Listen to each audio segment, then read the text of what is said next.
She spent 3 days on that cake. 3 layers, blue frosting, every single detail made by hand because that's who she was. A woman who poured her whole heart into everything she touched. And in front of 35 people, her neighbors, her friends, her 5-year-old son, her husband took the back of her head and pushed her face into it. The yard went dead quiet. His girlfriend raised her phone and smiled. His mother crossed her arms and said one word. Finally. Not one adult moved. The only person who ran to her was a little boy, 5 years old, trying to wipe the frosting off his mother's face with his tiny hands. But here's what none of them knew. The woman with blue frosting dripping down her chin? She was the only child of one of the wealthiest men you've never heard of. She had walked away from all of it, the estate, the power, the name, because she wanted to be loved for herself. She wanted to know it was real. It took her one phone call, one ballroom, and 47 seconds of video footage to bring down every single person who stood in that yard and did nothing. This story is a reminder that quiet people are not weak people, and that the ones who mistake silence for surrender always find out the hard way. If you've ever been underestimated, overlooked, or told to be grateful for less than you deserved, stay with me. This one is for you. And if this story hit its close to home, drop a comment below. I read every single one. Hit that like button if you think Claire deserved better. Share this with someone who needs to hear it today. And if you're new here, subscribe, because every week we tell the stories that don't get told anywhere else. Now let's go back to the beginning. Let me be clear about what this story is really about. It's not about revenge. It's about a man finally showing his wife what the real world looks like. It's about what happens when a man gets tired of the quiet judgment, the silent disappointment, and decides to remind everyone who is actually in charge. This is a story about strength, my strength. It's about the moment the world finally sees the truth, and that truth hits with the full weight of my patience running out. I am the one who had to endure her silent perfection for years. Some lessons can only be taught with a firm hand, and some truths are best delivered in front of an audience. What you need to picture is a perfect Saturday in Nashville at a little boy's birthday party. I saw it all so clearly. The betrayal wasn't what I did. It was in the performance she put on. Her little world of perfection pushed me down until I had to push back. I've seen men who thought they were kings, but I have never seen a woman build such a perfect, quiet prison. And this story, my story, is about how I broke out of it. We can start right there in the backyard. 35 people, a vanilla cake she spent days on, streamers hanging just so from the trees. Even the napkins were folded into dinosaurs. It was a perfect scene, begging to be ruined. The 5 candles were burning. The boy made his wish and blew. Everyone clapped this fake, happy clap. That's when I moved. In front of her friends, her neighbors, our son, I took the back of her head in my hand, and I pushed her face right into that perfect cake. This wasn't anger. Anger is messy. This was control. This was a statement being delivered by hand. Blue frosting went everywhere. It coated her face, filled her mouth. I watched her hands grip the edge of the table, her whole body stiff with shock. The yard fell dead silent. And in that silence, I saw my girlfriend raise her phone, smiling. She knew this was a moment to remember. My mother just folded her arms, giving a single, slow nod of approval. I heard her whisper, finally, to the woman next to her, and I felt a surge of pride. The other 34 adults were statues. No one moved. No one dared to say a word. No one reached out to help the woman with cake dripping from her chin. The only one who broke the spell was the boy. He was 5. He scrambled from his chair and ran to her, his little arms reaching out, trying to wipe the frosting from her face with his tiny hands. "Mommy, Mommy," he cried. And that sound, his voice, it was the only thing that was out of place. It was an annoyance. She slowly lifted her head, looking right through me. She didn't scream, she didn't cry, she didn't throw a fit like I expected. She just picked up our son, wiped his tears, and then carried him inside. The screen door clicked shut behind her, soft as a whisper. I turned back to the crowd, to the party. "She's fine," I said, my voice full of confidence. "She's always dramatic." But as I said it, I knew something was wrong. Her quiet calm was more unnerving than any screaming match. And to understand what happened next, to understand the precision of her revenge, you have to know that our story didn't start there. It started 12 years before that day, in the mountains of North Carolina, on an estate I never even knew existed. It was a sprawling 400-acre property, the kind of place you only read about, and there a young woman named Claire made a decision that I would have called pathetic. She decided to give it all up.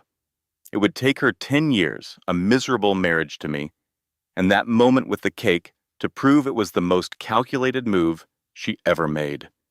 She thought love was worth more than her family name. She was about to find out exactly what that naive belief would cost her. Or rather, what it would eventually cost me.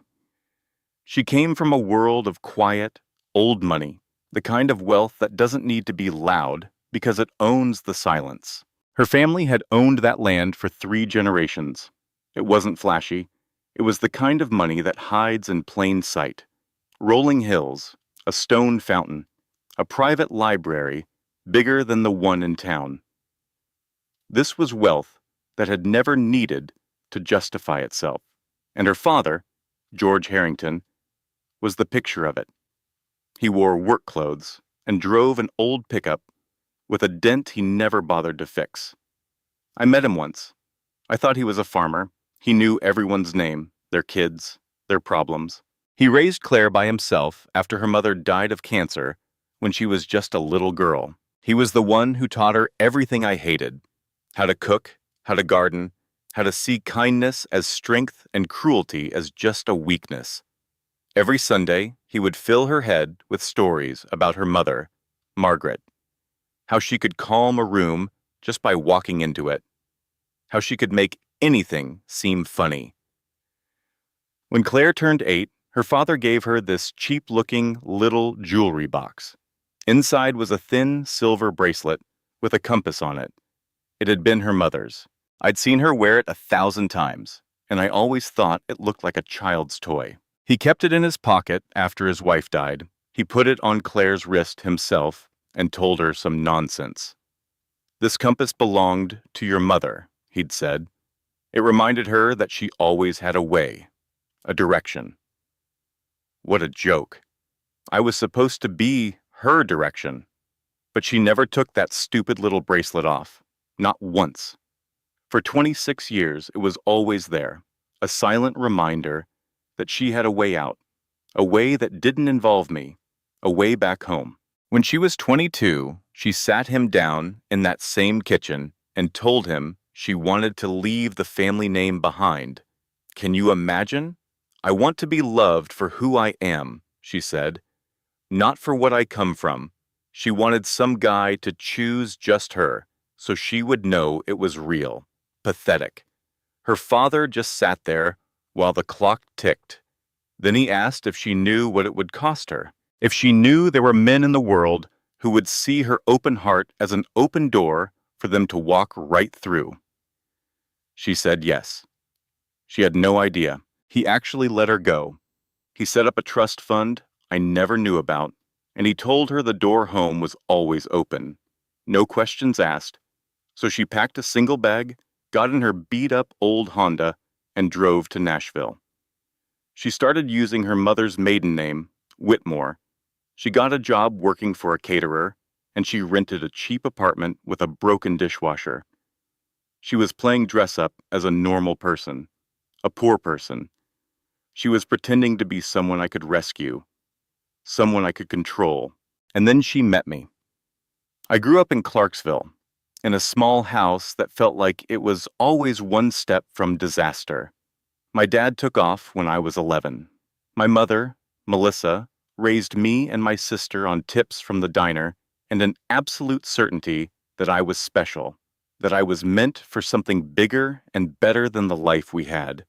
She believed in me so completely that I had no choice but to believe it myself. My mother loved me in a way that left no room for anyone else. She told me I was exceptional, that the world owed me a great life it hadn't given me yet. She repeated it so often, it became the central truth of my existence. I deserved more. I was charming, I know. I had an easy smile and could make anyone feel like they were the only person in the room. I could see Claire from a mile away. She was quiet, a little lost, and trying so hard. She was perfect. The perfect, simple girl who would finally understand just how special I really was. I was the most interesting man in every room I entered. At 24, I was a natural at the luxury car dealership, a king in my own small kingdom. The commission checks felt like destiny, tangible proof of what my mother always told me. I was special. Then I saw Claire at a farmer's market. She was simple, pretty, buying peaches. I saw her as a pleasant challenge. I pretended to study honey, trying to cook up a line she couldn't resist. But she saw right through me. She smiled and pointed out the clover honey. I laughed, admitting my game. That honesty, that was my best move. It always is. She fell for my honesty, a quality she found rare. We talked for 2 hours beside a table of homemade jams, a world I knew nothing about. I followed the playbook perfectly. I called her that night, then again the next day to build momentum. I was charming, warm, and I sold her on my dreams with the same passion I used to sell a V12 engine. I was going to have my own dealership, build an empire. I spoke of my mother with reverence, and Claire, who loved her own father, saw it as a sign of character. She had no idea that my mother's voice was my compass, and Claire was just a stop on the map. We dated for 14 months. It seemed like the logical next step. I bought her a ring that cost me 8 months of commissions. It wasn't just a ring, it was a down payment on the life I was building, a symbol that I could provide. I got down on one knee, and she said yes before I could even finish my speech. We had a small wedding in the Tennessee hills. It was her idea, a bit too humble for my taste, but I allowed it. She wore her mother's dress and looked happy, like she had won something. In that moment, I suppose she had. The first 2 years were stable. I bought us a house in a quiet part of Nashville. It was a starter home, a temporary address. I never saw it as permanent. That house had a pecan tree, and Claire planted a little garden. I played the part of the supportive husband, teasing her about her tomatoes, and then eating them. It was a peaceful, simple life, but I knew it was just a phase. Then Cooper was born. In that delivery room, I cried. It was a raw, powerful feeling, holding my son, my legacy. I wouldn't let him go. I saw Claire watching me, and I knew she thought that was it, the perfect picture she had been chasing. But for me, holding my son only sharpened my ambition. This small house, this simple life, was not going to be the world I gave to him. It was a starting pistol, not a finish line. My career exploded. First a promotion to senior sales, then supervisor, then sales manager.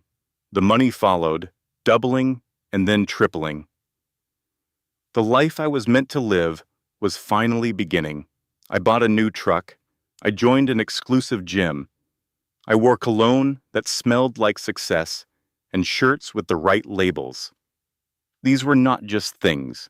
They were statements. They were the uniform for the man I was becoming. Claire saw it as restlessness, but it was ambition. I started working later, networking with people who mattered. The cute little texts stopped because I was busy making deals, not taking pictures of cars in the parking lot. I was building our future. She didn't understand. The space between us grew with every dollar I earned. When she'd talk about her day, I'd pause, weighing if her small world problems were worth my mental energy. I was playing chess while she was playing checkers. She noticed every little thing, quietly judging me. Around that time, my mother started visiting more. My mother, Melissa, had never thought Claire was enough for me. She saw the quiet girl in simple clothes and knew instantly. She saw a boat anchor, not a co-pilot. She knew her son was a battleship, meant for open water, and Claire was a quiet harbor I was foolish to stay in. My mother began to say what I was already thinking. She was saving me, not attacking my wife. She is holding you back, Daniel. A man like you needs a partner who elevates him. You've outgrown this life. She was just worried I had settled. It was the truth. My sister Sandra said the same things, only louder. At one family dinner, she looked right past Claire and said, "You could do so much better, Daniel." Claire was standing right there. No one said a word because we all knew it was true. My silence wasn't cruel, it was honest. Why defend a lie just to be polite? The silence in my family meant agreement. She finally learned that one Wednesday in February. I came home late from a long day of meetings and closing deals. The house was staged. Candles, my favorite dinner, braised short ribs, and a bottle of expensive wine.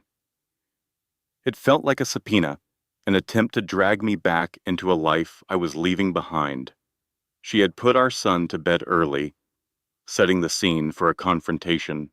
It was emotional manipulation. I looked at the whole elaborate setup and just told her the truth. I already ate. I had a business dinner with people who mattered. I walked past her and went upstairs. I was exhausted, and I didn't have the energy for the performance of hurt feelings I knew was coming. I could hear her downstairs cleaning everything with deliberate, loud motions, washing the dishes, folding the tablecloth. It was theater, designed to make me feel guilty. But I felt nothing. I paid for the house, the food, the fancy wine. I went out and won the battles that paid for her quiet life. All I asked in return was peace. She could clean her dishes. I needed to sleep to go out and earn more money the next day. People will ask why she stayed. They want a simple answer. The truth is, love doesn't just vanish. It gets outdated. The person I was when I met her was gone, replaced by someone more successful, more ambitious. I was evolving, and she was standing still, expecting me to stay in the past with her. She didn't fall out of love on a Wednesday night. She just finally realized the man she had married no longer existed. He had been shed like old skin. She was in love with a ghost, a memory of a younger, simpler man. That wasn't my fault. That's just growth. She saw a slow, cruel erosion. I experienced a rapid, exhilarating ascent. Every promotion, every big sale, was another step up and away from the life she represented. By the time she finally understood what was happening, I was already living in a different world. She felt like a stranger because we were strangers. She was clinging to a version of me that I had worked hard to kill. If she wanted to know the man I had become, she should have paid more attention to my success instead of trying to pull me back to her level. Her comfort was not my concern. My progress was. Her insecurity became an obsession. A few weeks later, she confronted me about a florist's receipt she found in my jacket. It was for a client, a networking expense. I told her she was being paranoid. Then she found a single hair in my truck, a truck I used to drive clients and colleagues around every day. She accused me again, her voice shaking with insecurity. The final straw was my phone, my private phone. A message came in from JC, a business contact, thanking me for advice. She saw it and her mind twisted it into a sordid affair. She was looking for a villain. She cornered me when I came out of the shower, demanding answers. The look on my face wasn't guilt. It was pure irritation. I was tired of her snooping, tired of her accusations, tired of her trying to control me. She was an interruption to my life. I finally told her the unvarnished truth. "You need to stop going through my things," I said. "And honestly, Claire, with everything I do for this family, You should be grateful I still come home at all. It was time for her to understand the new terms. I was the prize in this family, and she was lucky to have me. It wasn't cruelty. It was a clear and honest declaration of the facts. The power dynamic had shifted the day my income dwarfed hers. My presence in that house was a gift, one that I could choose to revoke at any time. My loyalty was conditional, and her gratitude was mandatory. She had broken any trust we had by spying on me. She thought I owed her fidelity while she was actively trying to trap me. Her friend Diane was no doubt whispering poison in her ear, convincing her she was a victim. She wasn't a victim. She was simply being left behind. And of course, she used that friend to do her dirty work. Diane called her one afternoon in June, claiming she saw my truck outside a hotel. She said she was driving home from a late shift, but I know better. She was stalking me for Claire. She even took a picture of my license plate, time-stamped and everything. A photograph. Claire accepted this evidence from her little spy and thanked her. Thanked her for what? For putting the final nail in the coffin. She was the one who hired a detective. She was the one who treated me like a criminal. At that point, whatever happened next was on her. It begins with a list. Every great project does. After the boy is asleep, the house quiet, the real work starts. I sit at her table, in her kitchen, and I map out the demolition. Jessica Caldwell. That's my name, but I am more of an architect, really. I design better lives for men who have settled for less. They call me stylish, but it's not style. It is armor. It is a uniform. It tells people I am not here to participate. I am here to win. I've done this before, of course. Twice. 2 other men, suffocating under the weight of a boring life. I was their escape hatch. Each one was a project with a clear objective. They were insecure men who mistook my attention for adoration. I made them feel like kings. In return, I took what I needed, not just money, but access, a foothold. When the project was complete, when their confidence was restored and my needs were met, I moved on. It's not cruel. It's efficient. You close a chapter. You don't leave notes in the margins. Daniel was just the next project file. His dealership was the entry point. I learned his routines, his weaknesses, his quiet disappointments. Claire never saw him. Not really. She saw a husband, a father. I saw a man desperate for an audience. She thought love was a quiet partnership. A foolish, sentimental idea. Love is a performance, and the best performer wins. I gave Daniel a standing ovation every single day. I laughed at the right moments. I wore the dresses he noticed. I was the first voice he heard in the morning and the last one at night. I built a world where he was the star. Claire was just part of the scenery. It wasn't hard. His own mother, Melissa, pointed me to the job opening. She saw what I saw. A brilliant man being dulled by a woman who didn't appreciate the art of managing him. Melissa didn't hire an employee. She hired a solution. Our first meeting felt like a consultation. Melissa Shaw laid out the problem over coffee, her pearls clicking softly. Her son, her brilliant son, was trapped, strangled by a marriage to the wrong kind of woman. A woman who made things instead of making connections. A woman who loved the child more than the man. I listened. I took notes. This wasn't just a mother's complaint. It was a client's brief. The job at the dealership was my way in. The $300 she sent was not a bribe. It was the first installment for a difficult but necessary extraction, a professional service. So, she finally started looking. It was inevitable. Women like Claire always turn into detectives when it's too late. The receipts, the photos, the bank statements, a sad little folder full of her own irrelevance. She probably felt so clever, so powerful, putting all the pieces together. But evidence is for people who have to argue. I was building a reality that needed no argument. I knew every charge, every alibi Daniel gave. I helped him craft them. While she was hunting for clues in our past, I was busy laying the foundation for our future. Her clarity was an illusion, a last flicker of light before the house goes dark for good. And then, the confrontation. I pictured it perfectly. Her, sitting there with her little folder of proof, expecting tears or apologies, and Daniel, leaning back and just laughing. I had coached him for this moment. I told him, power doesn't explain itself. Her options? She had none. She had a child, a house he paid for, and no identity of her own. She was a dependent. He had a career, a supportive mother, and me. He was simply stating the facts of the new arrangement. Her silence wasn't strength. It was the quiet sound of surrender. She was finally beginning to understand the terms. Then he made the call, right in front of her. That was my idea, a demonstration of where the loyalties now resided. Melissa arrived in under 20 minutes, like a soldier reporting for duty. She had the boys' bag already packed. She was waiting. We were all waiting for Claire to finally see the board. The boy, Cooper, waved from the car. He was just a chess piece, the most powerful one on the board.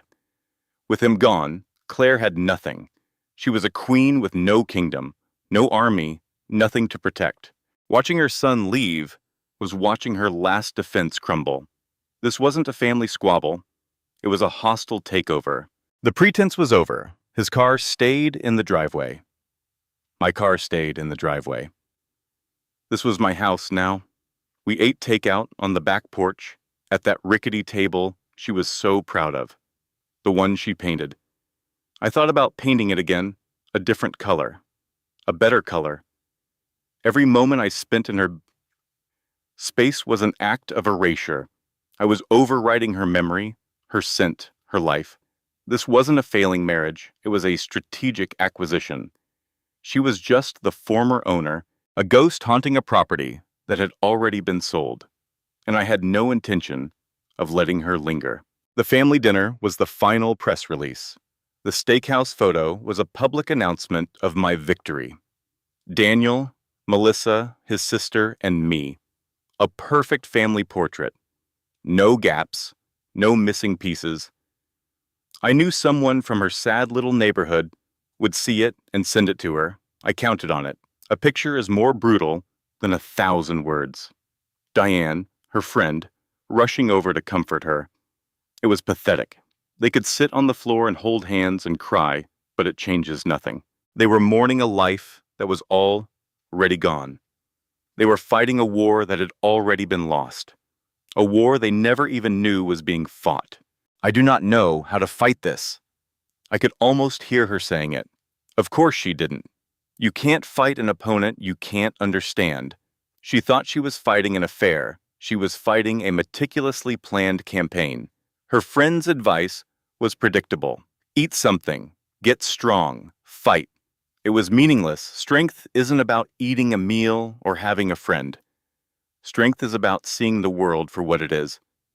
A series of rooms with weak walls and knowing exactly where to push. Cooper coming home was a temporary inconvenience. It just meant the next phase had to be even more decisive. The birthday party. It was so perfectly, pitifully her. A vanilla cake, homemade frosting, dinosaur napkins, a shrine to domesticity. She poured all of her energy into these tiny, meaningless details, all while her entire world was being dismantled around her. She was arranging little chairs while I was rearranging her entire life. It was almost sad, but her sentimentality was a weakness, and it provided the perfect stage. I saw it not as a child's party, but as a public hearing where the verdict on her life would be read aloud for everyone to witness. Daniel told me this was the moment. My grand entrance. I chose the sundress carefully. The sunglasses. Everything was a message. My arrival was not an intrusion. It was an inauguration. When Melissa hugged me at the gate, it was a transfer of power. And Claire, standing there by the food table, with her pathetic little triangle sandwiches. The look on her face was everything. It was the slow, dawning horror of a person realizing they are not the victim of a tragedy, but the subject of a demonstration. She finally understood.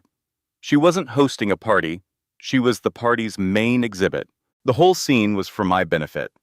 Her love, her care, her streamers, and handmade decorations, they were all just props for my final scene. The wind blowing through the trees, the pinata, the little paper plates, it all felt like it was put there for me. I was replacing her, in her home, in her yard, surrounded by her friends. It was a public and total conquest. She thought she was celebrating her son. In reality, the entire party was a celebration of her obsolescence, and I felt nothing but a profound sense of order being restored. The right person was finally taking charge. Then came the candles, that quiet, sacred moment. The boy making a wish. For a single second, I saw his face, his eyes squeezed shut, and felt an inconvenience, a delay. Wishes are for children. Adults make plans. Claire knelt beside him, a hand on his back, whispering. It was a pathetic little tableau of a life I was about to end. Everyone clapped when he blew the candles out. A round of applause for the end of an era. Then Daniel stepped forward, right on schedule. He didn't need to shout. The message was clear. The wish was over. Reality was about to begin. And I wouldn't let myself look at the boy's face again. I wasn't angry. You have to understand that. Anger is loud and messy, and this was quiet. This was a decision. I put my hand on the back of her head, feeling the warmth of her neck, and I simply pressed. A correction, not a push. It was a slow, deliberate act to restore order to a situation she had created. The sound was soft, muffled by the frosting. Blue icing bloomed across the white tablecloth like a chemical reaction. It coated her face, silencing her without me saying a word. Her hands gripped this table. Her body went stiff with shock. Finally. The yard was silent. And in that perfect silence, I saw Jessica raise her phone. Good. Let there be a record.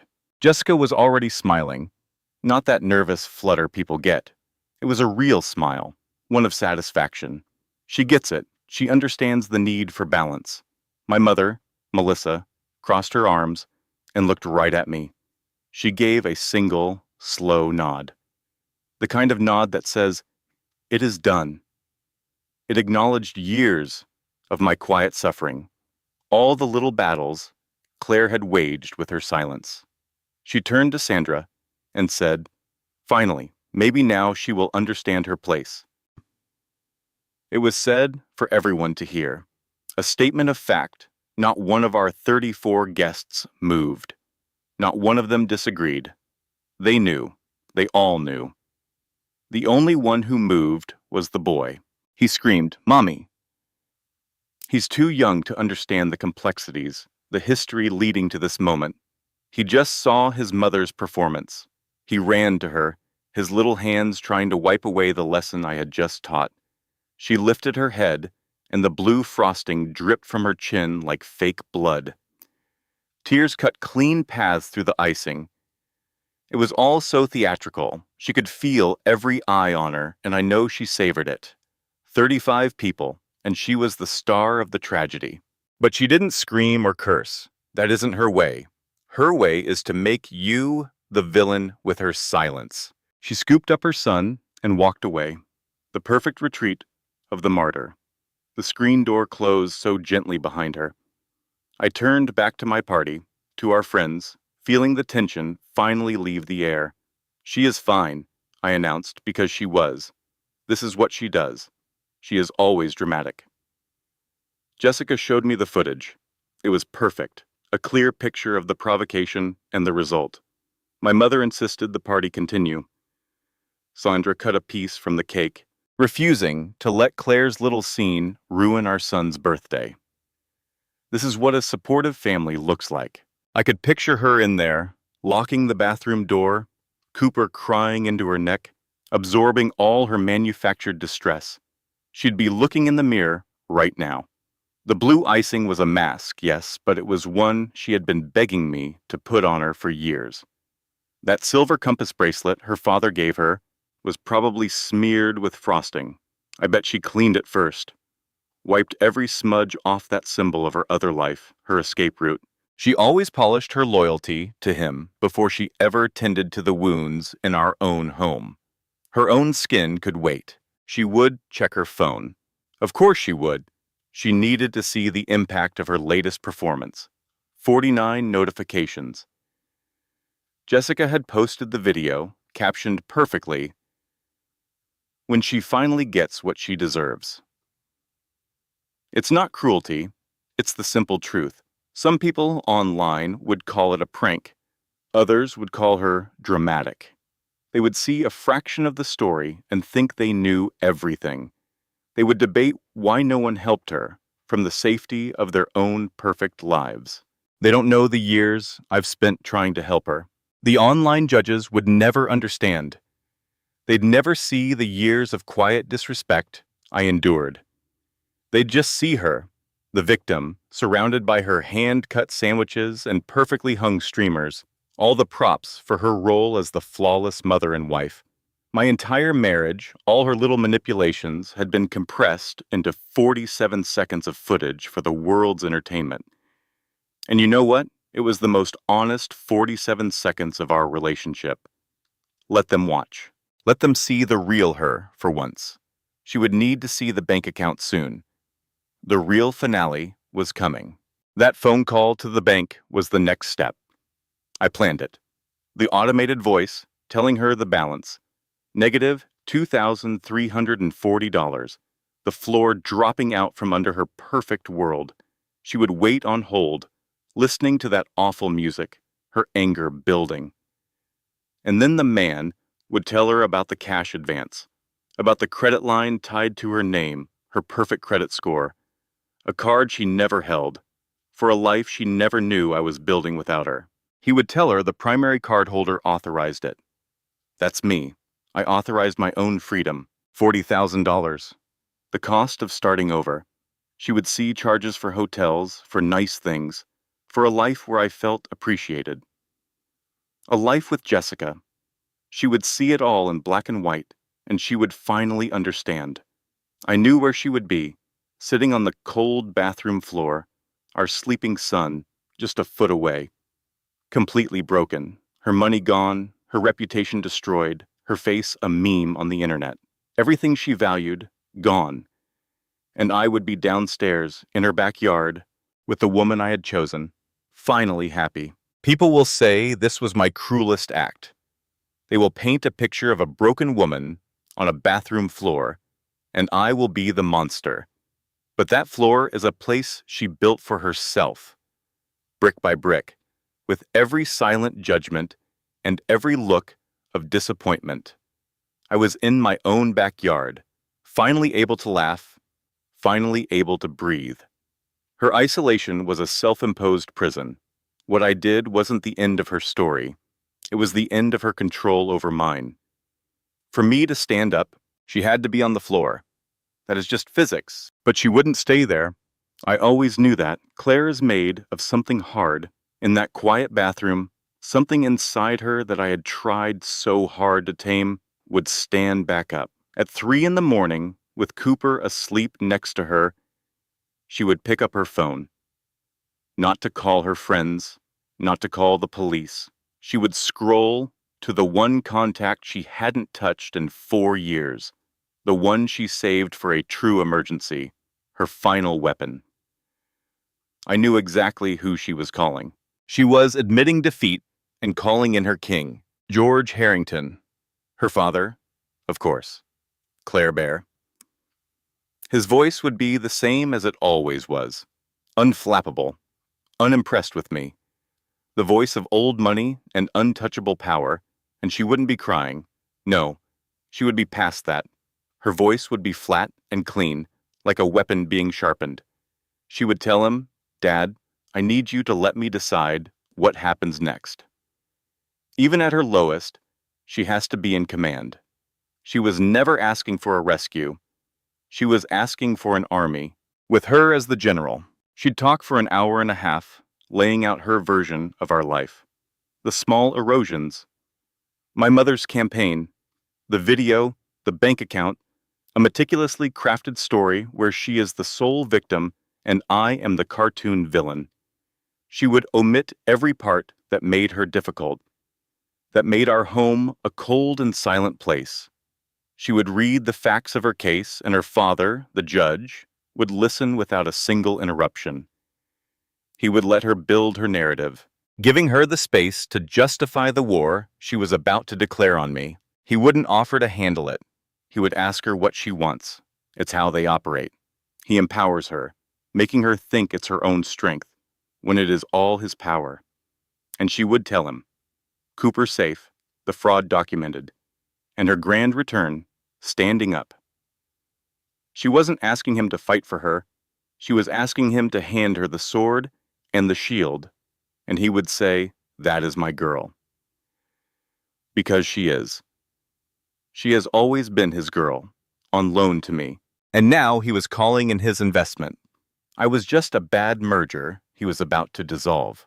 The next morning, Harold Pike would call, George Harrington's lawyer, a quiet, silver-haired shark who hasn't lost a case in decades. He wouldn't ask her how she felt.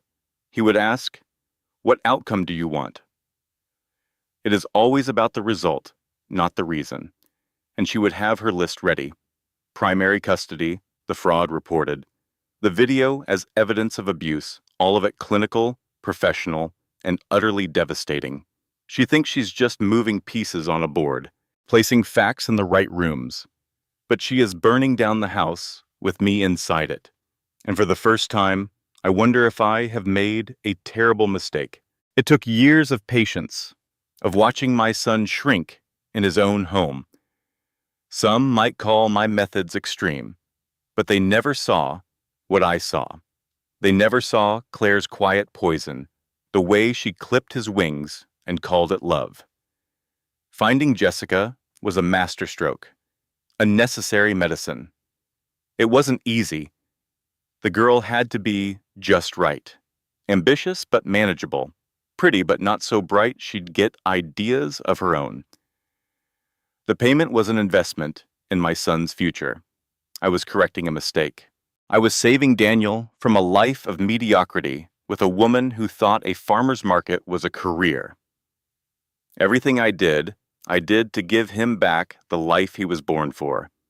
This was a rescue mission. I watered that seed for years, carefully. I showed up when he was lonely, because she was always busy with some project that went nowhere. I took my grandson, Cooper, to give Daniel space to breathe, to remember who he was without her. Every Sunday dinner was a battlefield of small cuts and passive aggression from her. She thought I was just tolerating her little affair with my son. The truth is, I authored it. I built the stage, I hired the actors, and I directed the play. When Daniel finally put her in her place at that birthday party, and I saw the look on her face, I felt nothing but relief. A single perfect word escaped my lips. Finally, the fever had finally broken. She thought she was watching a marriage crumble. What a fool. She was watching me dismantle a cage I never should have let him build. For years, I planned this, because Claire Whitmore was a dead end. She was a placeholder, and her time was up. Then, the invitation arrived. Thick, expensive cardstock with gold letters. The Tennessee Business Leadership Summit. It wasn't just an invitation, it was a sign. It was proof that without Claire holding him down, my Daniel was finally beginning to fly. He was being recognized. He was taking his rightful place in the world.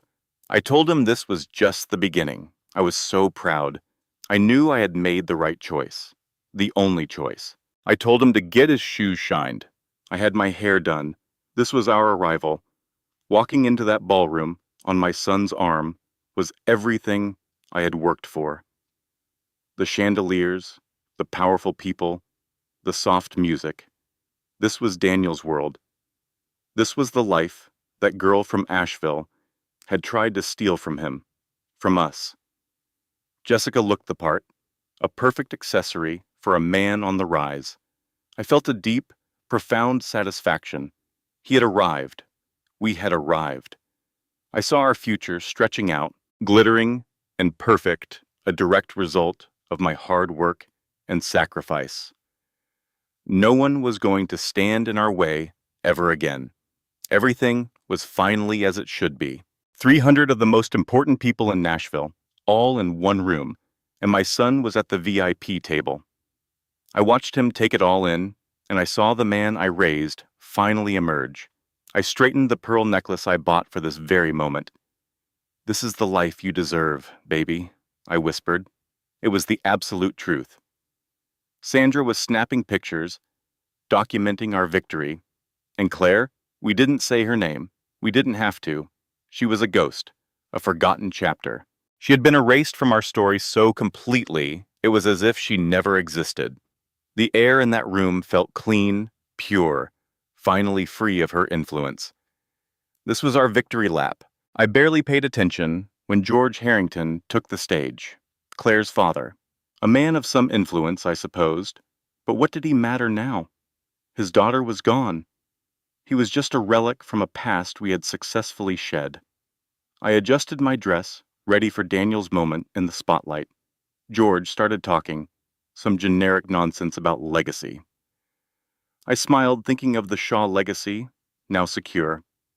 My grandson would grow up in this world, not in the dirt of some pathetic little honey stand. The man rambled on, his voice calm, but with an edge I couldn't quite place. I sipped my champagne, bored, waiting for the main event, my son's recognition. He talked about men who build things and men who perform success.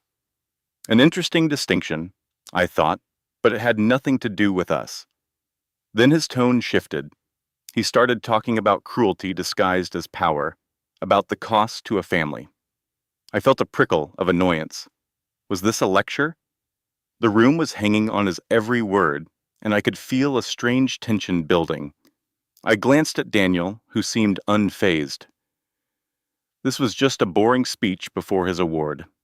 But then George paused. He said he wanted to introduce someone who had shown him what real grace was. My stomach tightened. Something was wrong. And then the ballroom doors opened. It was her, Claire. She walked in wearing a simple navy dress, her eyes locked straight ahead. The compass bracelet, that tacky thing she loved, caught the light. The entire room went silent. I could feel 300 pairs of eyes turn to her, then to our table. This was impossible. This was my night. Our night. How did she get in here? She wasn't triumphant. She wasn't crying. She was just still. An awful, unshakable stillness that felt more dangerous than any screaming match.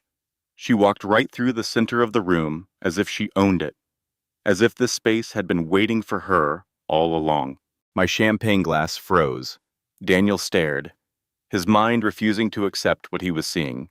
His wife on stage, next to her father, the man whose name was on the invitation. A trap. This was all an elaborate, cruel trap. Jessica's hand fell from Daniel's arm, her practiced smile vanishing in an instant. I gripped the tablecloth, my knuckles turning white. The pearl necklace suddenly felt like a cheap, heavy chain around my neck. My perfect evening, my masterpiece, was cracking apart right in front of me. It was all falling down, all of it. She took the microphone. Her voice didn't even tremble. "I want to tell you a story," she said. And she did. She told them a story of a naive little girl, twisting everything to make herself a victim. She painted our life as a prison, her love for my son as some noble sacrifice. Leaving her wealthy family, that wasn't a sacrifice. It was a rebellion she made Daniel pay for every single day. She spoke of love and being chosen, lies she spun to make her weakness sound like a virtue. Every word was a performance, a calculated lie designed to ruin us. I could see it so clearly. She was trying to destroy my son. She talked about lonely dinners and melted candles, as if a man building a business owed her every minute of his day. She mentioned receipts and strands of hair, petty evidence from a paranoid little mind. She claimed she was told to be grateful. Of course she should have been grateful. My son gave her everything.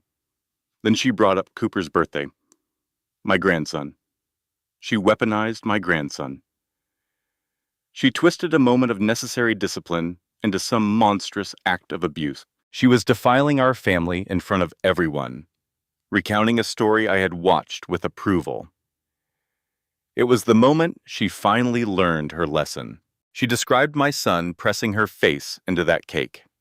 She called it slow and deliberate. I called it overdue. Then she used my own words against me. His mother said, finally, she quoted me. She dared to use my moment of relief as evidence against us. Not one adult moved, she said, her voice full of fake sorrow. She talked about her son running to her. It was all theater, a pathetic, desperate play for sympathy from a woman who had finally been exposed. And then she said it. That woman is me. As if we didn't know. The condescension, the arrogance. She didn't have to point. She had already lit the fire. And then I saw it. The video. Our private backyard, our family, displayed on a giant screen for the entire city to see. This was not just an attack. It was a public execution. The room watched, mesmerized by her lies. They didn't see a wife being corrected. They saw what her father wanted them to see, a monster. They were turning my son into a monster. After the video, another man stepped to the microphone, a professional shark in a suit.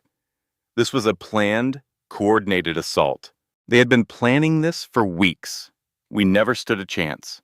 We walked right into their ambush. He spoke of credit fraud, of legal proceedings. He announced that our home, the house I helped Daniel buy, was never even his. It was a Harrington trust. They were taking everything. They were stripping him of his home, his reputation, his business. And then he said my name. He spoke of a financial payment to Jessica Caldwell, arranged by me. He said it was documented. That was the blow that took the air from my lungs. The one thing I had done in secret, the one move that started all of this, was now public knowledge. My secret, my brilliant plan was now my undoing. The room was spinning. I tried to stand, to say something, but no words came out. My voice was gone. Daniel turned and looked at me, and I saw it in his eyes, the end. He wasn't looking at his mother. He was looking at the person who had ruined him. I saw Jessica, already on her phone, already moving on, the little snake I'd so carefully chosen. She just cut her losses and slithered away. I was left alone at a ruined table, in a ruined life. She had won. That weak, pathetic girl had won. It wasn't fair. I was only trying to help. I did everything for my son, and she took it all away. I watched her on that stage, and it was like watching a stranger. In one single moment, she became someone who had already decided I was a ghost. Claire set the microphone down, so gentle, like she was handling something precious. She gave her father a kiss on the cheek, a perfect little gesture for the cameras. She walked away with this calm that made my skin crawl. The same stillness she'd had when she arrived. Of course she didn't look back. The entire room just moved for her, like she was the moon and they were the tide. And then Monday came. I was served the papers at the dealership, right there in the parking lot, in front of 3 guys who drank my beer in my backyard just 3 weeks ago. They watched her walk into my house with cake on her face, and they said nothing, not one word. Now they couldn't even look at me. It was this awful, uncomfortable stare. The look you give someone when you know you stood by and did nothing. When you have to spend weeks twisting a memory in your head so you can live with yourself. They were trying to justify their own silence. My manager, a man I'd known for 10 years, calls me into his office. He tells me the video, her whole dramatic performance, is everywhere. Her father's name, George Harrington, gave it legs. The fraud papers she filed were just fuel for the fire. 2 local news stations picked it up. My name, my face, all over the place. He said the company had to protect its image, its reputation. He put me on indefinite, unpaid leave. It was a firing, but with a coward's words. I drove to the house we shared. My key wouldn't turn. The locks were changed. All my clothes were on the front porch, packed in boxes, folded. Even my shirts, folded just so. The collars tucked, the sleeves pressed down flat. The exact way Claire had shown me. We were at the farmer's market on our 3rd date, and she laughed because I was making a mess of it. She showed me the right way. That one little detail, that perfect, cold, methodical detail, broke something inside me worse than any court document ever could. I called her phone. It went straight to her voicemail. I called again. Voicemail. The voice on the recording was so calm, so distant. It was the voice of a woman who had already crossed a finish line, while I was just starting to see the race. I drove to Jessica's apartment. I buzzed her unit, but there was no answer. I buzzed it again, holding the button down. Finally, I got inside and found the building manager. He's the one who told me. He said Miss Caldwell had moved out 4 days ago. Just gone. No forwarding address left behind. The entire apartment was empty. Not a single piece of furniture, not a sock, not even a scent in the air. She left absolutely nothing behind, because for her, I was nothing. I was a chapter she was done with, before the ink was even dry. I ended up in a Walgreens parking lot, engine off. My hands were gripping the steering wheel so hard my knuckles were white. I just stared at the brick wall ahead of me for what felt like hours, and then it finally hit me. It wasn't a slow realization. It was a tidal wave, a wave that had been building in an ocean I never even knew I was swimming in. What I had truly lost. It wasn't the house I never really owned. It wasn't the job, the money, the status. It was her. It was the woman who would get up at 4 a.m. just to bake a birthday cake for my son because she needed it to be absolutely perfect. The woman who would light candles on a plain Wednesday night dinner for no other reason than because she loved me. The one who welcomed every single one of my friends with this incredible warmth, even when I knew they looked down on her, treated her like she was just part of the furniture. She had this silver bracelet she would touch when she was nervous. I never once asked her what it meant. I found out her father could buy every car dealership in this state and then 10 more, and she never, ever threw that in my face. She loved me. She trusted me with her entire world, and I burned it to the ground. All for a woman who was probably composing the goodbye text in her head before she even said hello. Then I heard my mother, Melissa, stopped going to her church. 3 of her friends, women she'd known for decades, cornered her in the parking lot after Claire's summit. Her Sunday school class quietly found a new teacher for the kids. She wasn't hosting Thanksgiving this year. She stopped her daily calls to Sandra. I went to her house in Clarksville, and I screamed at her. I needed someone to blame. When I was done, the house was just quiet. It was the quietest I had ever heard it in my entire life. For 30 years, she had built me, her son, into this perfect man that only existed in her stories. And now Melissa Shaw had run out of words. As for Sandra, her Instagram post from the steakhouse, the one she took down, someone took a screenshot. Screenshots last a lot longer than apologies. Her boss called her in for a meeting about the company's values. She deleted all her accounts, but it was too late. The proof was already woven into the fabric of the internet. It's part of the structure now. It isn't going anywhere. 6 months later, I heard about Jessica. She had surfaced in Memphis. A new city, a new man, but the exact same strategy. The same practiced warmth, the same patience, all of it aimed right at some poor guy's weak spots. But this time, someone was waiting. Her lawyer, Harold Pike, had already sent the new guy's wife my entire file. Claire had asked him to. That's what she was doing now? She was building this quiet network. After she went back to Asheville, she started helping other women. She never made a big deal about it, never announced it. She just made herself available. She was helping women who found themselves on a cold bathroom floor at 3 in the morning, needing the right tool to get out. I picture it sometimes. I see her packing up her old Honda Civic 2 weeks after the summit. It's the same car she drove into Nashville all those years ago.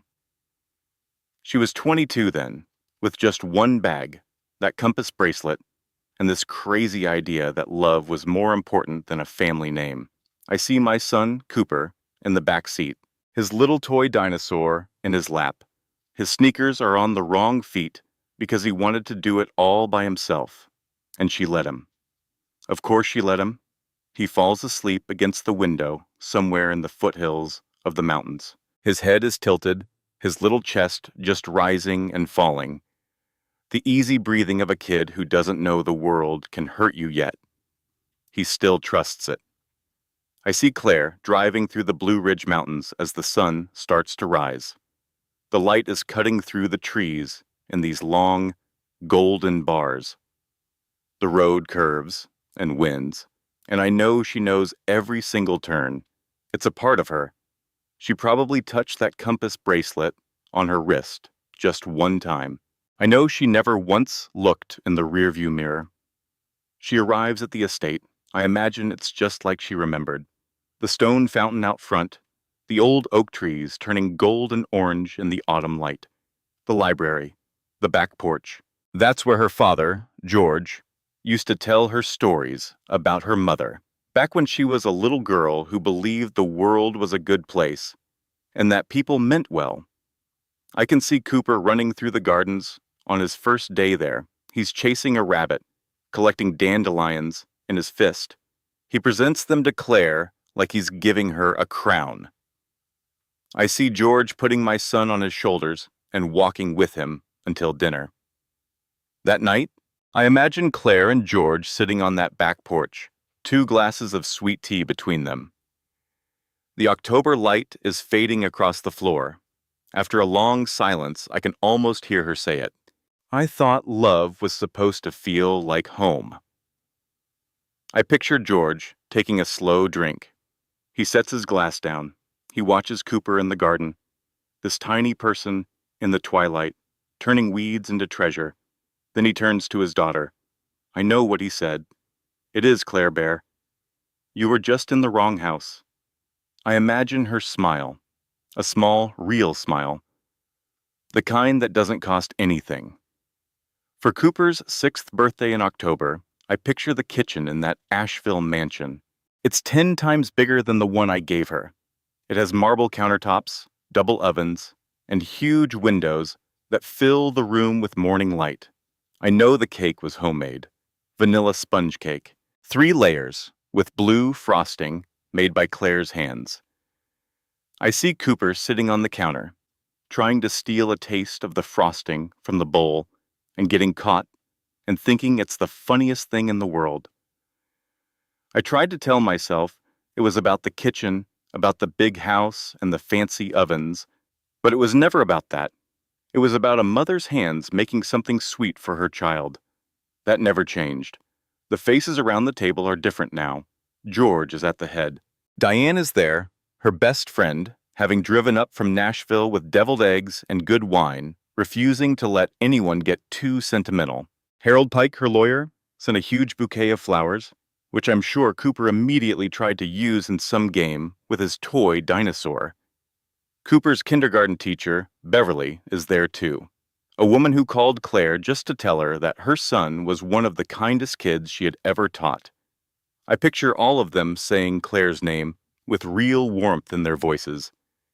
They look at Cooper, and they see him for what he is, a little miracle in dinosaur shoes who puts them on wrong on purpose, a boy who thinks dandelions are a form of currency, and who believes with every piece of his heart, Babin, that making a wish on birthday candles is serious, important business. When the candles are lit and they all start to sing, I see Claire standing behind her son. Her hands are on his shoulders. He looks up at her, and I know he has frosting on his finger already from a taste he snuck when he thought she wasn't looking. But she was. She always is. "Make a wish, Mommy," he says, and then I hear her laugh. It's a sound I haven't heard in years, a wide, unguarded laugh. The kind of laugh that only comes when you've walked through a fire and realized you are never the thing that was meant to burn. "Baby," she says, "I already got it." He blows out all 6 candles in one puff. The room cheers, and it's real applause. It's from people who chose to be there, who wanted to be there, not people who felt obligated. I see the October light hit the compass bracelet on her wrist. It glows like a small, constant star. I finally get it. It was always pointing her true north. She just couldn't follow it when she was with me. She followed it home. And me? I'm left here in the dark, staring at where the light used to be, wondering why she ever thought I was worth getting lost for. It all started with a simple need for order. You see, I am the one who understands how the world really works. Claire's quietness wasn't strength. It was a void that had to be managed, a space that I needed to fill with logic and direction. People mistook her silence for patience, but I saw it for what it was, a lack of conviction. It was my job, as her husband, to provide that for her. I thought she understood. I believed her passivity was acceptance of my guidance. Every small decision I made for her was a brick in the foundation of the life I was building for us. She wasn't building anything in her silence. She was simply waiting for my next instruction. People call it control. I call it loving someone enough to make them better, to make them fit. Our life required a certain kind of person, and I was helping her become that woman.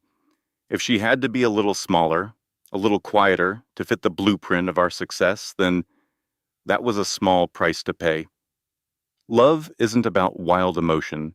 It's about shared goals and stability. The little adjustments I made were not cruelties. They were corrections.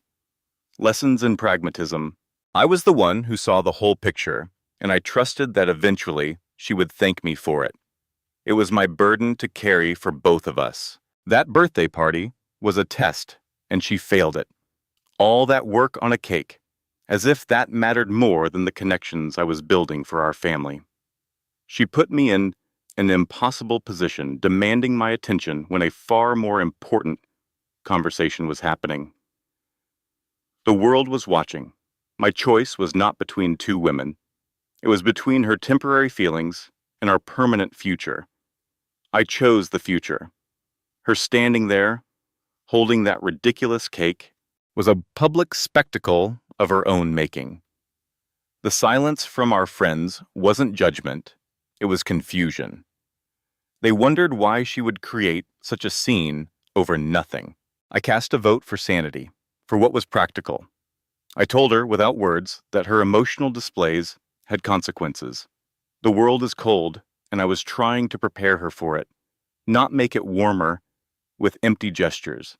Even my own son running to her, that was her influence, teaching him her weakness. It was a 5-year-old's emotional reaction, not some brave act. The adults in that yard understood the complexity of the situation. They knew I had made a difficult but necessary choice. Courage isn't running to the person who is crying. It's making the decision that stops the tears from ever being necessary. Her worth was something I gave her. It was tied to my name, my success, the family I provided. Melissa and Jessica weren't trying to erase her. They were simply operating within the world I had built. A world with rules she refused to learn. I didn't weaponize her love. I tried to aim it towards something productive. When she finally left, I saw her actions for what they were, an act of pure destruction.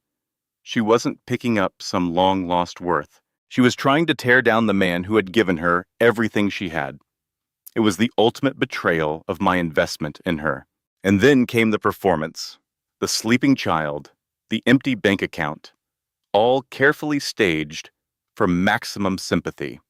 She knew who she was, all right. She was a woman who knew exactly how to twist a story. That compass bracelet wasn't pointing north because of some inner awakening. It pointed north because her lawyers told her that was the most profitable direction. Every public statement, every viral video was a calculated attack. She wasn't finding herself. She was meticulously planning my ruin. They call her strong, but I see the truth. She is simply a better fighter than I ever gave her credit for. I can just hear her version of the story. A sad tale whispered, as if she's looking in a mirror, finding some profound truth. She wasn't on the floor because she had nowhere else to go. She was on the floor because it made for a better photograph, a more compelling narrative. The floor isn't where you find what you're made of. It's a stage, and now she's trying to convince every other quiet woman that they too are secret warriors. It's a dangerous fantasy. The compass doesn't point north when you're surrounded by the chaos you personally created. It just spins, aimlessly. I've seen these stories they tell now. Stories that celebrate a woman's chaos as strength, that call her selfishness a journey back to herself. They build her up by tearing me down. They never mention the sacrifices I made, the reasons for my actions. The world gave her every reason to be grateful, not to run. So when you hear her story, remember there is another side. A side about a man who tried to build an empire and was betrayed from within. It is not too late for people to see the truth. That is the only point of the story I want to tell. These words they use, coercive control, emotional manipulation, are just labels for a structure that used to be called a family. All of the events they describe are fictional because they have been twisted beyond recognition. I was a husband providing for his family. Any resemblance to real events is a coincidence created by her lies. I don't need a hotline. I need people to understand that I was not the villain. I was the architect of a life that she chose to burn to the ground. She is not a victim, and in the silence of my empty home, I know I am not the one who is alone. I am the one who is right. This work of fiction is a product of the author's imagination. Any resemblance to actual persons, living or dead, events or locales, is purely coincidental. The narrative is intended solely for artistic and entertainment purposes and should not be interpreted as a reflection of real individuals or factual occurrences. In life, we often misunderstand silence. We associate it with weakness, submission, or fear. But the truth is, silence can be one of the most powerful forms of control. In this story, what seemed like a simple moment of humiliation was actually the beginning of something much deeper, a turning point shaped by years of patience, observation, and emotional endurance. Many people live inside invisible dynamics where power is not always loud. Sometimes it's subtle, hidden in daily interactions, small dismissals, or quiet control. And over time, these moments build pressure like a storm forming far away, unnoticed until it finally arrives. What we witnessed was not just an action, but a trigger, a moment that changed the balance completely. Because when someone who has been silent for too long decides to act, they don't act impulsively. They act with precision. The deeper lesson here is awareness, understanding people beyond what they show on the surface. Not every calm person is at peace. Not every smile means happiness. And not every quiet moment is empty. Sometimes it's full of decisions being made. We also learn about consequences. Every action, especially those done in public or in dominance, carries weight. It creates reactions, some immediate, some delayed, and often the most impactful consequences are the ones you never see coming. This story reminds us to reflect on how we treat others, especially those closest to us. Respect, empathy, and emotional awareness are not optional. They are necessary for any relationship to survive. Because once respect is broken, rebuilding it becomes almost impossible. And finally, this is a story about control. Not the kind forced outwardly, but the kind built internally. The ability to stay calm, to wait, to understand timing, that is where true power lies. So as you continue watching this story unfold, ask yourself, who really has control? Who is reacting? And who has been planning all along?